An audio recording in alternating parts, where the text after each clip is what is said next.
হাই friends হাঁহি ওলাইছোঁ আজি কিয় ওলাইছোঁ হাঁহি জানেনে মই দেখাই আছোঁ দেই কিয় হাঁহিছোঁ হাঁহিৰ কাৰণ আছে হাঁহাৰ কাৰণ এয়া মোৰ হাজবেণ্ড আজি ঢেকীয়াজুলি গৈছে মানে বেলেগৰ লগত ভাড়া গৈছে যোৱাৰ কাৰণে মই বোলো সুদা ভাত খাম বুলি এই কচুবিলাক বেয়া হৈছে তথাপিও মই খাম বুলি থৈ দিছোঁ ইমান মৰমত গোলাঘাটৰ পৰা আনিছে ভণ্টিয়ে দি পঠাইছিল তাৰপিছত খোৱা হোৱা নাই তো পেলাই কেনেকৈ দিওঁ খায়ে দিওঁ বুলি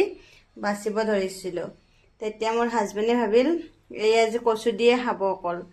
মই নাথাকিলে তো সেইটো কাৰণে তেওঁ যাই পেলাই কি কৰিছে মাছ আনি দি থৈ গৈছে মাছটো আনি ধুই চুই ধুনীয়াকৈ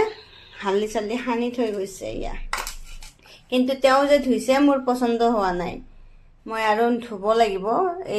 এই কলাবিলাক তেওঁ নেপেলায় আৰু পেলাব লাগে বুলি তেওঁ নাজানে চাগে সেইকাৰণে নেপেলায় এতিয়া মই ধুই পেলাই মই বাৰু ধুম ভালকৈ ধুই পেলাই আকৌ সেই কৰিব লাগিব এতিয়া কি কৰোঁ চাওঁ মাছখেন্তি মাছৰ আজি নতুন এটা ৰেচিপি বনাম বুলি ভাবিছিলোঁ চাওঁ বনাওঁ না নবনাওঁ কিন্তু কচুখেন্তিটো বনামেই 100% আৰু বনোৱা হ'লে কেনেকুৱা হয় মই আপোনালোকক দেখাই আছোঁ দেই কচু বল হৈ গ'ল মোৰ ইয়াতে ঢালি দিলোঁ অলপমান নহ'লে জংঘলে কচু না ধৰিব পাৰে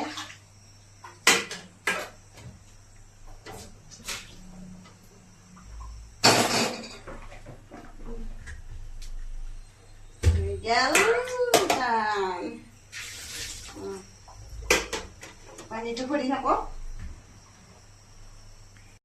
মই মাছৰ কাৰণে ৰেডি কৰিলোঁ এয়া পস্ত আৰু নাৰিকলটো বটি ল'ম বেলেগকৈ কেঁচাই আৰু এই আদা নহৰু পিঁয়াজ কাজু এনেকৈ ধুনীয়াকৈ ভাজি লৈ পেলাই বটিম সিহঁতি তাৰপিছত মাছটো ৰেডি কৰি থৈ দিছোঁ এতিয়া তোমাৰ নেমু দিছোঁ নেমু আটি পেলাই নিমখ দি পেলাই সানি থৈ দিছোঁ আজি এনেকৈ বনোৱাটো দেখাই আছোঁ দেই সিহঁতি অলপ ভাজি আছোঁ ভাজা হ'লে মাছটো ভাজিম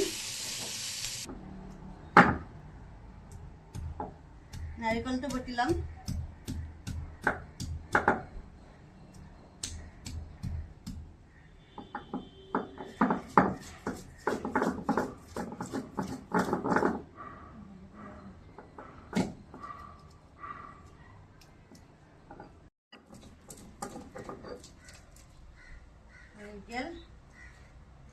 হৈ গেল বতা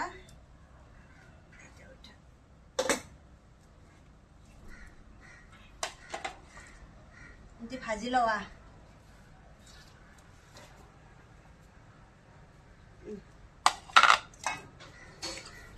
এবাৰ আকৌ ললোঁ এটা বেলেগ বাচন এটাত তেল অলপ তাৰপিছতে এয়া নৰসিংহৰ পাত কেইটামান আৰু কেঁচা জলকীয়া দুটামান আৰু কালজিৰা অলপ দি দিম মই প্ৰথমতে দিলোঁ মই কালজিৰা কেইটামান দি দিলোঁ এইটো মই সেই নহওঁতে দুদিন হৈ থকাতে ইয়াতে ঢালি দিম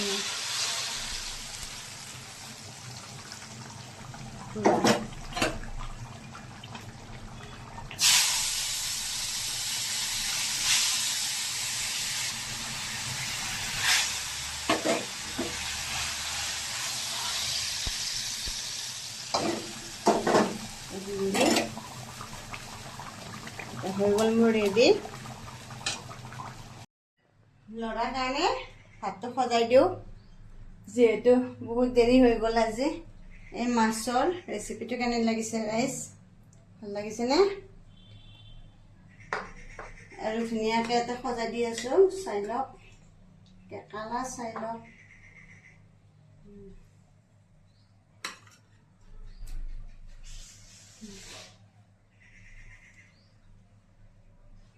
এতিয়া বাবু খাব ধুনীয়াকৈ কেনে লাগিছে ৰাইজ ক'ব কমেণ্টত মোৰ ল'ৰাক দি দিওঁ এতিয়া হৈ গ'ল বাই বাই টাটা আজিলৈ আৰু নেক্সট ভিডিঅ'লৈ আহিম বেলেগ ৰেচিপি লৈ দেই